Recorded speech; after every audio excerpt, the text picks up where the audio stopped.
Good morning to all my dear friends. Class 9 chapter 2 chemistry का, जिसमें हम पढ़ेंगे क्या हमारे आसपास के पदार्थ शुद्ध हैं।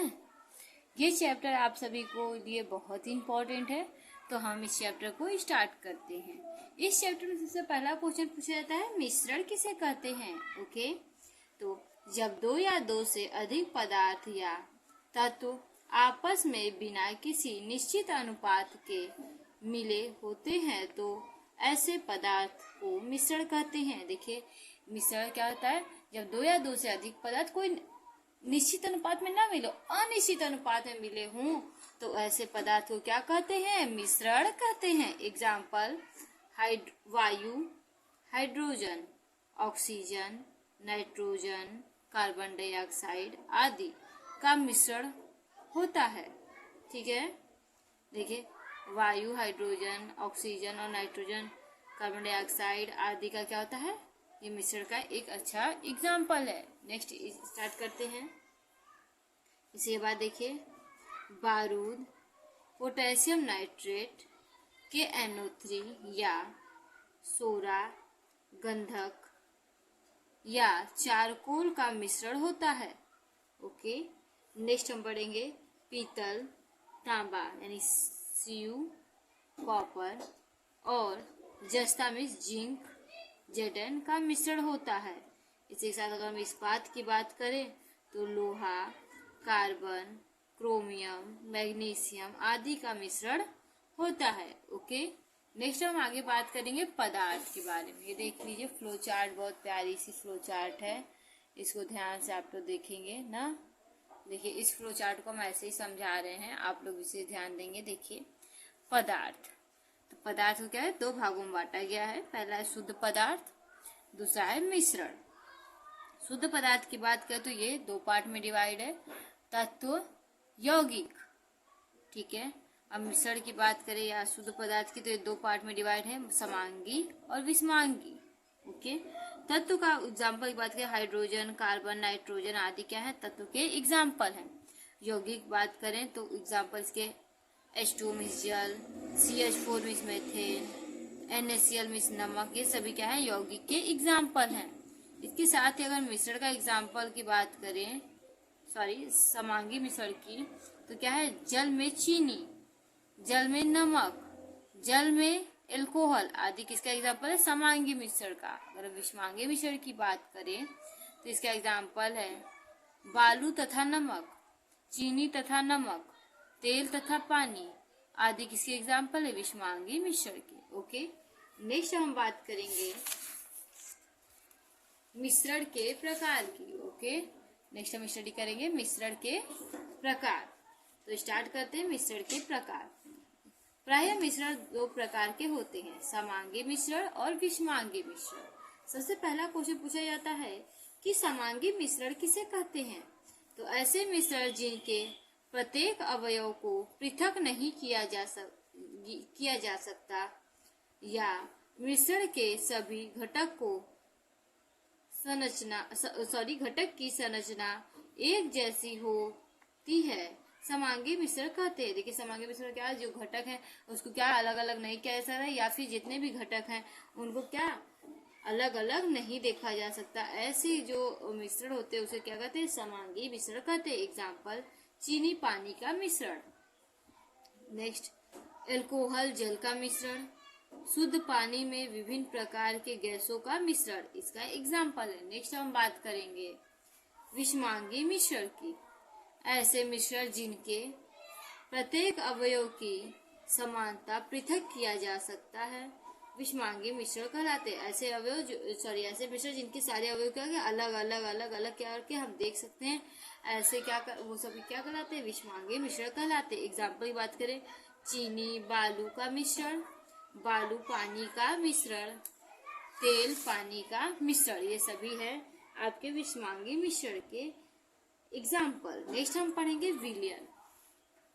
देखिए, दो या दो से अधिक पदार्थ के ऐसे समांगी मिश्रण को जिनका कोई निश्चित संगठन नहीं होता क्या कहलाते हैं, विलयन कहलाते हैं। देखिए, दो या दो से अधिक पदार्थ के जो ऐसे समांगी मिश्रण होते हैं जिनका क्या कोई निश्चित संगठन न हो उन्हें क्या कहते हैं, विलयन कहते हैं। ओके, एग्जाम्पल, चीनी पानी का समांगी मिश्रण विलयन कहलाता है। जैसे चीनी पानी का समांगी जो मिश्रण होता है वो क्या कहलाता है, विलयन कहलाता है। पानी नमक क्या है, समांगी मिश्रण क्या कहलाता है, विलयन कहलाता है। विलयन के लक्षण की बात करें तो विलयन के लक्षण की स्टडी करेंगे। पहला, विलयन समांगी मिश्रण होता है। विलयन क्या होता है, एक समांगी मिश्रण होता है। विलयन के कण का व्यास बहुत सूक्ष्म होता है। विलयन के जो कण होते हैं उसकी व्यास क्या होती है, बहुत ही छोटी होती है। इन्हें नग्न आंखों से नहीं देखा जाता, इन्हें नग्न आंखों से देखा नहीं जा सकता है। विलयन अत्यधिक स्थायी होते हैं। विलयन क्या होते हैं, बहुत ही ज्यादा स्थायी होते हैं, स्टेबल होते हैं। नोट, विलयन के दो अवयव छोटे हैं, विलेय तथा विलायक। देखिए विलयन के क्या होता है, दो अवयव होते हैं। पहला क्या हो गया, विलेय, दूसरा क्या होता है, विलायक। विलयन दो पार्ट से मिलकर बनता है, विलेय और विलायक से। ओके, नेक्स्ट हम आगे बात करेंगे विलेय। ठीक है, विलेय, विलयन में जिसकी मात्रा कम होती है विलेय कहलाता है। विलयन जब बना रहे हैं आप, जिसकी मात्रा क्या कम हो, वो क्या कहलाता है, विलेय कहलाता है। विलायक की बात करें, विलयन में जिसकी मात्रा अधिक होती है विलायक कहलाता है। विलयन में जिसकी मात्रा क्या होगी, अधिक होगी, वो क्या कहलाएगा, विलायक कहलाएगा। जैसे कि हम देखिए विलयन, विलेय प्लस विलायक। देखिए जल है, चीनी है, ठीक है, इसका ये मिश्रण बना हुआ है, सॉरी विलयन बना हुआ है। तो इसमें क्या हो गया, चीनी जो है वो विलेय है और जल क्या है, विलायक है। ओके, जिसकी मात्रा अधिक वो विलायक, जिसकी मात्रा कम वो विलेय। ओके, नेक्स्ट पढ़ेंगे संतृप्त विलयन। संतृप्त विलयन वह होता है जिसमें विलायक में विलेय की किसी ताप पर अधिक संभव मात्रा उपस्थित होती है। देखिए संतृप्त विलयन से कहते हैं जिसमें क्या हो कि विलयन में विलायक की मात्रा सबसे अधिक हो, जितना हो सके उतना हो, उसे क्या कहते हैं, संतृप्त विलयन कहते हैं। नेक्स्ट हम पढ़ेंगे तनु विलयन। ओके, ठीक है, तनु विलयन में विलेय की मात्रा कम होती है और विलायक की मात्रा अधिक होती है, उसे क्या कहते हैं, तनु विलयन कहते हैं। इसमें क्या होगी, विलेय की मात्रा क्या होगी, कम होगी और विलायक की मात्रा अधिक होगी। ओके, एग्जाम्पल की बात अगर हम करें, यदि ताप को स्थिर रखते हुए जब जल में नमक की अधिकांश मात्रा डाली जाए तो एक निश्चित, देखिए एक स्थिति के बाद नमक का घुलना रुक जाता है। देखिए कोई भी निश्चित टेम्परेचर ले लिए, टेम्परेचर पर हीट करते रहे और क्या करें, पानी में नमक को घोलते रहे, तो एक ऐसा स्थिति आएगी जहाँ पे क्या होगा, वो घुलना बंद हो जाएगा। ठीक है, तब कुछ नमक विलेय के तली में पड़ा रह जाता है। विलेय के क्या हो, तली में, विलयन के तली में क्या हो, नीचे पड़ा रह जाएगा। ठीक है, जब तक विलेय में बिना घुले शेष न रह जाए उसे संतृप्त नहीं कहा जा सकता। जब तक क्या हो, एकदम घुलना बंद न हो जाए उसे क्या संतृप्त विलयन हम कह नहीं सकते हैं। इस दशा में विलयन की विलेय की मात्रा बिना घुले कुछ मात्रा के बीच एक गत्यात्मक साम्य स्थिति हो जाती है, जिससे निम्नवत व्यक्त किया जा सकता है। इसमें क्या होती है, एक स्थिति उत्पन्न हो जाती है, इसे नीचे लिखा है उसी के अनुसार व्यक्त किया जा सकता है। जिसे विलेय की घुली हुई मात्रा, ठीक है, विलेय की घुली मात्रा, देखिए विलेय की बिना घुली हुई मात्रा, विलेय की घुली हुई मात्रा, विलेय की बिना घुली हुई मात्रा। अतः संतृप्त विलयन में की पहचान यह है कि उसके संपर्क में कुछ बिना घुला हुआ विलय भी उपस्थित हो। ठीक है, कुछ बिना घुला हुआ विलय भी, यानी कि जब हम क्या करें कि एक गिलास लिए, ठीक है, गिलास लिए, उसमें उसको हीट कर रहे हैं और उसमें पानी है, उसमें हम क्या करें, चीनी या नमक क्या करें, घोल रहे। एक ऐसी स्थिति आ जाए कि क्या हो, चीनी नीचे बैठा रह जाए या नमक नीचे बैठा ही रह जाए, वो घुलना बंद हो जाए, उस स्थिति को क्या कहते हैं, संतृप्त विलयन कहते हैं। ठीक है, नेक्स्ट हम पढ़ेंगे असंतृप्त विलयन। ओके, तो स्टार्ट करते। असंतृप्त विलयन वह होता है जिसमें विलेय की मात्रा उस ताप पर संतृप्त की अवस्था आवश्यक मात्रा से कम हो जाती है। ठीक है, अतः असंतृप्त विलयन में और अधिक विलेय मिलने से वह तब तक घुलता जाता है जब तक कि विलय संतृप्त न हो जाए। देखिए असंतृप्त विलयन उसे कहते हैं इसमें क्या हो कि विलय क्या घुलता रहे घुलता रहे घुलता रहे, और जब तक वो घुल रहा है तब तक वो क्या है असंतृप्त विलयन रहता है। ठीक है, ताप बढ़ाने के साथ साथ संतृप्त विलयन अधिकाधिक असंतृप्त हो जाता है। जब ताप बढ़ाए इंक्रीज के टेम्परेचर तो क्या होता है संतृप्त विलयन क्या होता है असंतृप्त विलयन होता है, अर्थात उसमें और भी क्या होता है नमक या चीनी घुलने लगता है। सांद्र विलयन, सांद्र विलयन में विलय की मात्रा अधिक होती है, सांद्र विलयन कहलाता है। देखिए सांद्र विलयन जो होता है उसमें क्या होता है विलय की मात्रा अधिक होती है, विलय की गति कम होती है, ऐसे विलयन को कहते हैं सांद्र विलयन कहते हैं। विलयन की सांद्रता की बात अगर हम करें तो देखते हैं विलयन की सांद्रता विलयन में उपस्थित विलेय पदार्थ की मात्रा पर निर्भर करता है। देखिए विलयन की जो सांद्रता होती है वो क्या होती है विलेय पदार्थ जितनी उसमें उपस्थित है उसकी मात्रा क्या होता है निर्भर करता है। इसे निम्नलिखित सूत्रों द्वारा ज्ञात कर सकते हैं। इसके लिए क्या है एक सूत्र है उसके द्वारा हम क्या कर सकते हैं ज्ञात कर सकते हैं। जैसे विलयन की सांद्रता, विलयन की सांद्रता की बात करें वो बराबर होती है विलेय के द्रव्यमान अपॉन विलयन के द्रव्यमान या आयतन। ठीक है, देखिए विलय कोई भी विलयन है वो किससे मिलकर बना है विलेय और विलायक से, तो विलेय की मात्रा का द्रव्यमान और विलयन की मात्रा का जो द्रव्यमान होता है उसके अनुपात को क्या कहते हैं विलयन कहते हैं। ओके, यहाँ पर विलायक होना चाहिए। ओके, यहाँ विलायक कर लीजिएगा। विलयन जो बना होता है वो विलेय और विलायक से मिलकर बना होता है, तो विलेय की मात्रा बटे विलायक की मात्रा जो होती है वही क्या कहते हैं विलयन की सांद्रता को व्यक्त करती है। नेक्स्ट आगे देखेंगे विलयन का द्रव्यमान प्रति सांद्रण। विलयन का अगर कोई द्रव्यमान ज्ञात करना है उसके सांद्रण में तो विलेय का द्रव्यमान बटे विलयन का द्रव्यमान गुणे 100, विलेय का द्रव्यमान और विलयन का द्रव्यमान करके गुणे 100 कर देंगे तो उसकी मात्रा निकल जाएगी। विलयन का आयतन प्रति सांद्रण, अगर विलयन का आयतन प्रति सांद्रण ज्ञात करना है हमको तो विलयन का द्रव्यमान बटे विलेय का द्रव्यमान बटे विलयन का द्रव्यमान आयतन में, ठीक है ये क्या होता चाहिए आयतन गुणे 100 कर देंगे तो आ जाएगा। नेक्स्ट देखिए विलयन का आयतन प्रति सांद्रण की बात करें तो विलेय का आयतन बटे विलयन का आयतन गुणे क्या कर देंगे 100 कर देंगे तो आ जाएगा। ओके, अब पढ़ेंगे निलंबन। नेक्स्ट हमारा पॉइंट क्या है निलंबन। पूछा जाता है निलंबन किसे कहते हैं, ठीक है, या निलंबन का वर्णन कीजिए, निलंबन से आप क्या समझते हैं, ऐसे क्वेश्चन इससे बनते हैं। निलंबन एक विषमांगी मिश्रण है। निलंबन क्या है एक विषमांगी मिश्रण है।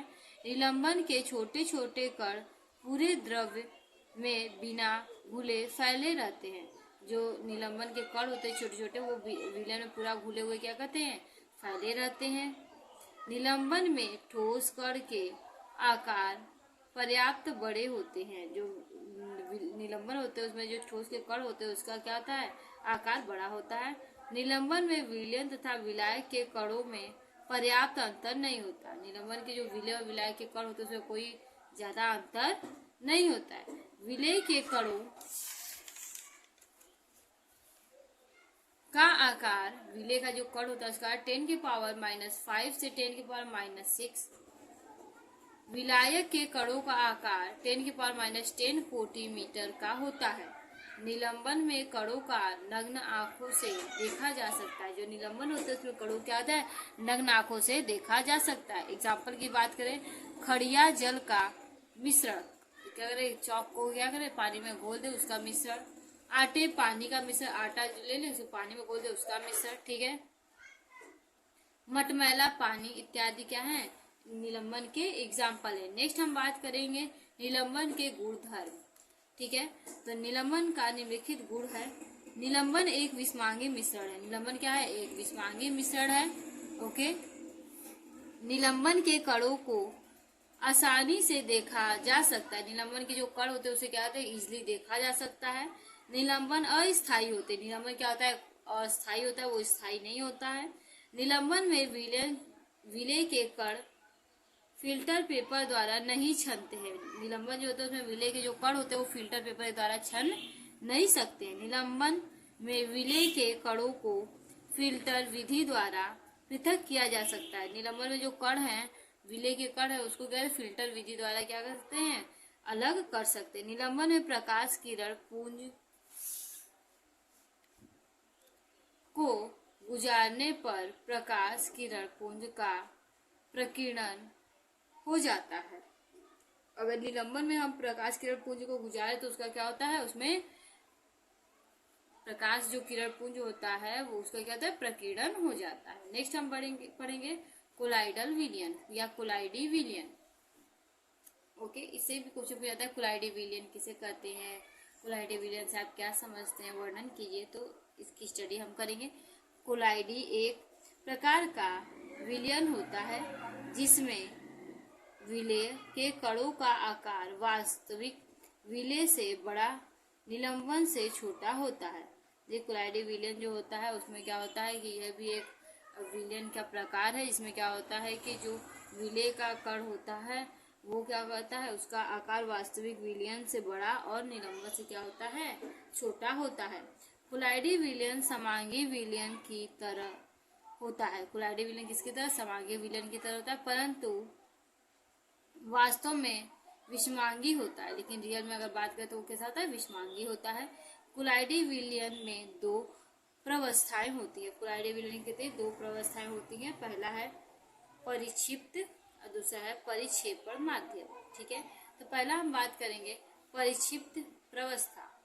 वास्तविक विलयन में जिस प्रकार विलेय के कण विलयन में उपस्थित छोट होते हैं, वैसे ही कोलाइडी विलयन में परिक्षिप्त प्रवस्था होती है। देखिए, जिस प्रकार क्या होती है कि विलयन में विलेय के कण जो होते हैं उपस्थित होते हैं, उस वैसे ही कोलाइडी विलयन में क्या होते हैं, परिक्षिप्त अवस्था होती है। ओके, नेक्स्ट हम बात करेंगे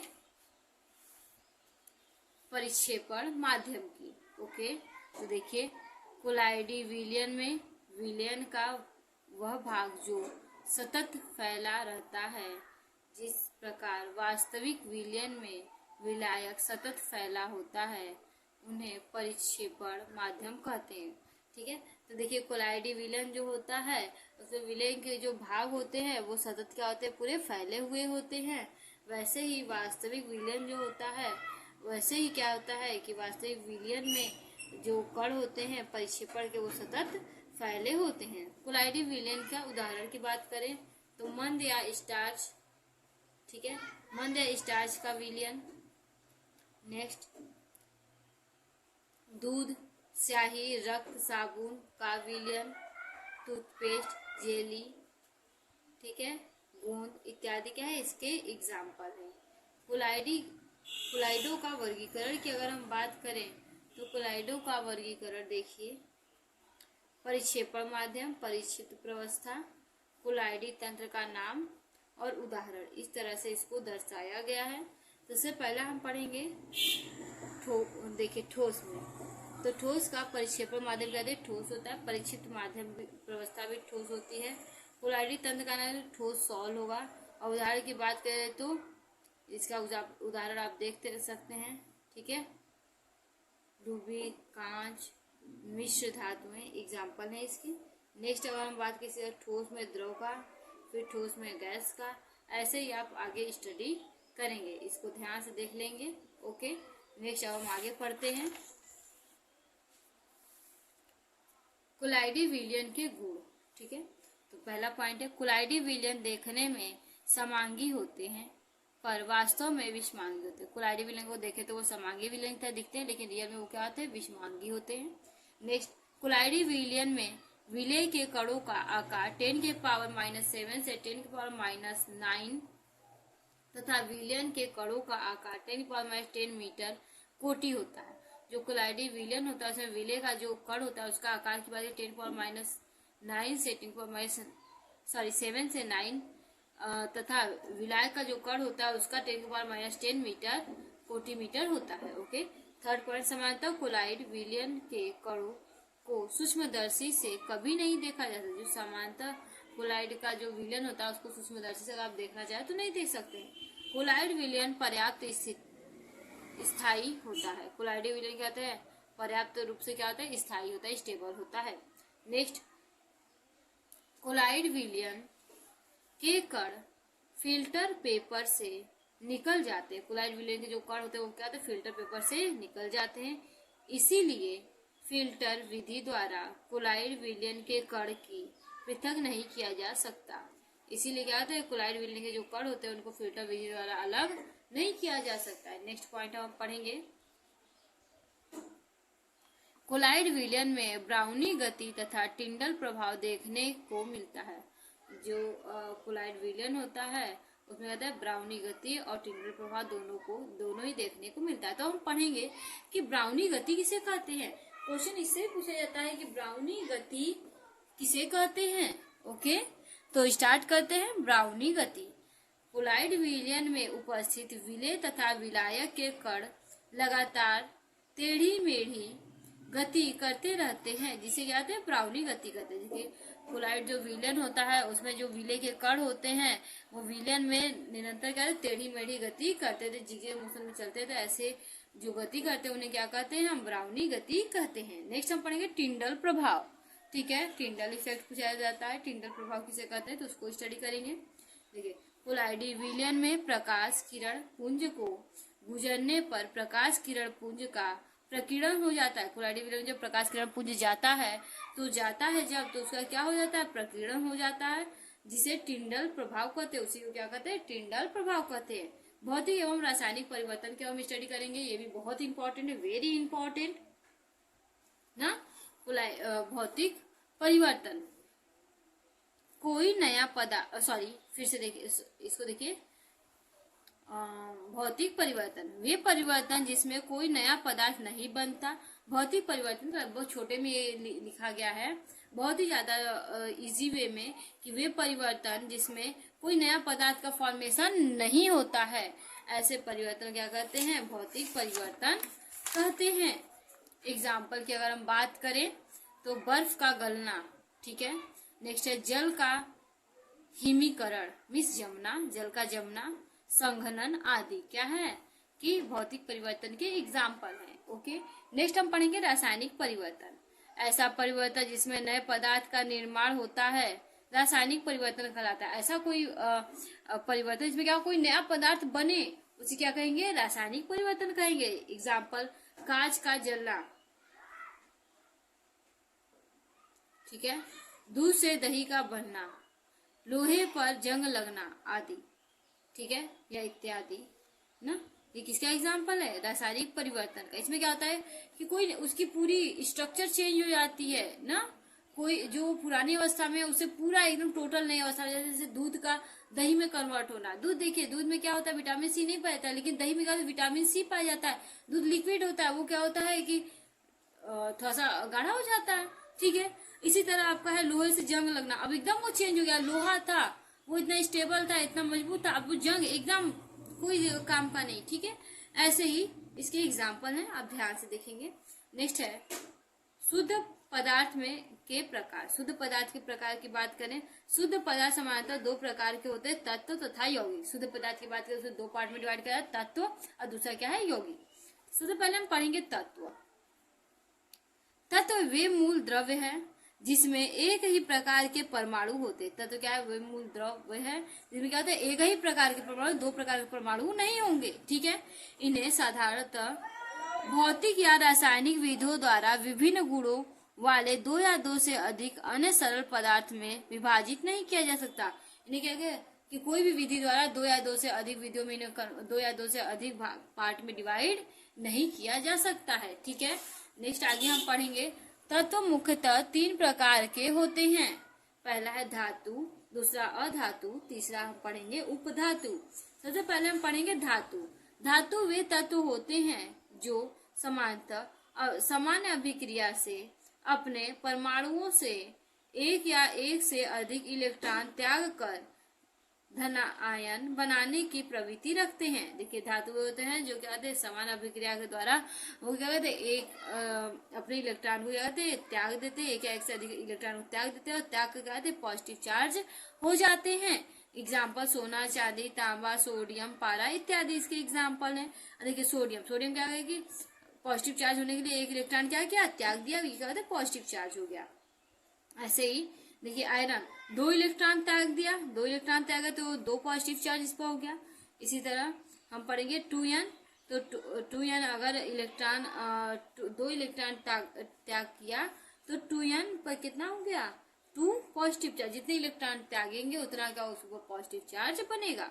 धातुओं के लक्षण की बात करें अगर हम, पहला लक्षण, ये चमकदार होते हैं, इसमें क्या होते हैं, शाइनिंग पाए चमकदार होते हैं। ये ताप तथा विद्युत के सुचालक होते हैं, ये ताप यानी टेम्परेचर और विद्युत इलेक्ट्रिक क्या होते हैं, सुचालक होते हैं। ठीक है, नेक्स्ट हमें इनमें आघातवर्धनीयता, तन्यता, ठीक है, प्रतिध्वनिपूर्ण के गुण पाए जाते हैं। इसमें ये सारे आघातवर्धनीयता मीन्स किसी को पीट कर, कोई पतली सी लोहे की छड़ है उसको पीट कर चादर के रूप में कन्वर्ट करना, वो क्या है, आघातवर्धनीयता। उसी तरह उसके तार को, धातु को तार के रूप में कन्वर्ट करना, तन्यता।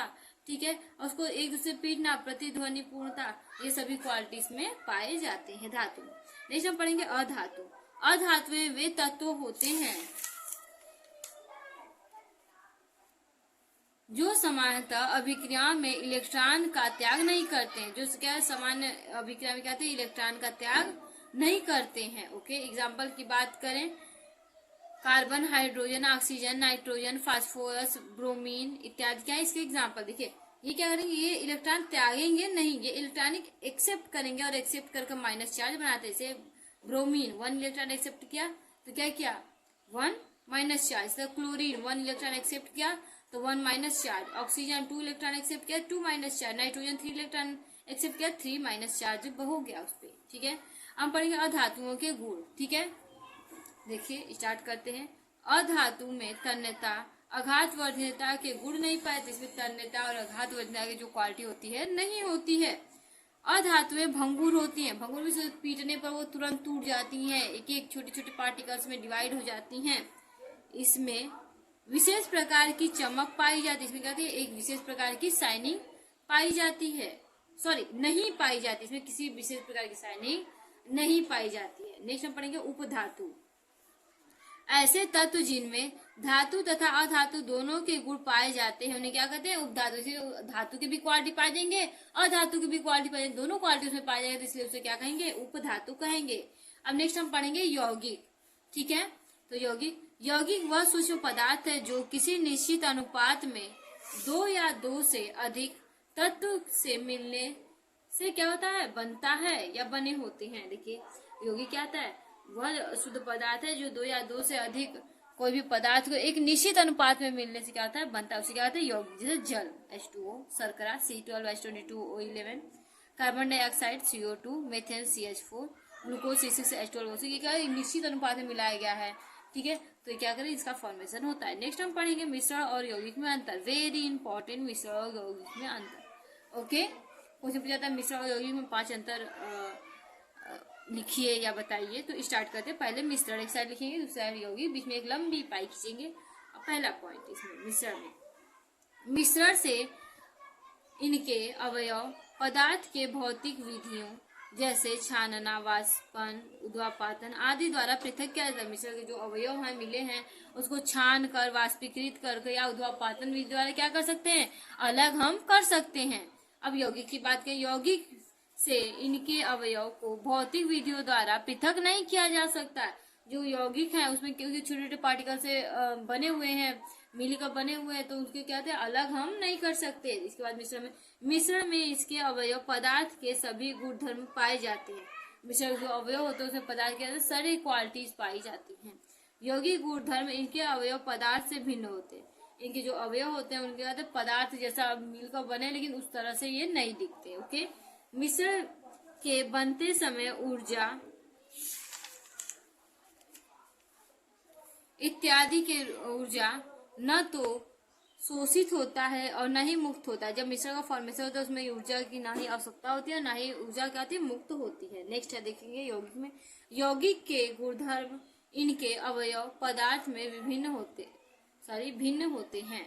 जो इनके गुणधर्म होते हैं इसके पदार्थ से क्या होते हैं, बिल्कुल अलग होते हैं। नेक्स्ट हम पॉइंट देखिए, मिश्रण में संघटक अनिश्चित होते हैं। ठीक है, मिश्रण के जो संघटक होते हैं वो क्या होते हैं, अनिश्चित होते हैं। इनके अवयव द्रव्यमान से किसी भी अनुपात में होते हैं। इनके जो अवयव द्रव्यमान के किसी भी अनुपात में 1:2:3 किसी भी अनुपात में क्या होते हैं, जुड़े होते हैं। लेकिन देखिए यौगिक के संघटक निश्चित होते हैं। यौगिक में इसके अवयव द्रव्यमान के एक निश्चित अनुपात में होते हैं। कोई द्रव्यमान उसके क्या है, निश्चित अनुपात में, यानी इक्वल। अब 1:2 है तो 1:2 ही रहेगा, 3 नहीं होगा। लेकिन इसमें ऐसा नहीं है। ओके, नेक्स्ट हम बात करें मिश्रण का गलनांक, क्वथनांक, घनत्व आदि निश्चित नहीं होता। मिश्रण क्या होता है, गलनांक, क्वथनांक, हिमांक, ये सब क्या होता है, कोई निश्चित नहीं होता है। लेकिन यौगिक का गलनांक, क्वथनांक एवं घनत्व दोनों ही क्या, ये सभी चीज क्या होती है, निश्चित होती है। नेक्स्ट हम बात करेंगे जो विलयन के समान होते हैं को छोड़कर मिश्रण प्रायः विषमांगी होते हैं। कुछ जो विलयन होते हैं उनको छोड़कर सभी विलयन क्या होते हैं, विषमांगी विलयन होते हैं। यौगिक समांगी होते हैं। सभी यौगिक क्या होते हैं, समांगी होते हैं। कोई भी यौगिक विषमांगी नहीं होता। यौगिक का फॉर्मेशन एक निश्चित अनुपात में मिलकर होता है, विषमांगी होने कोई सवाल ही नहीं आता है। ठीक है, नेक्स्ट पॉइंट, मिश्रण में 2 या 2 से अधिक प्रकार के अणु हो सकते हैं। मिश्रण क्या होता है, 2 या 2 से अधिक प्रकार के अणु इसमें पाए जा सकते हैं। यौगिक में एक ही प्रकार के अणु होते हैं। यौगिक में केवल एक ही प्रकार के अणु हुआ, इससे अधिक कोई अणु नहीं होगा। आशा करती हूँ आपको ये चैप्टर बहुत अच्छे समझ में आया होगा। Okay, thank you.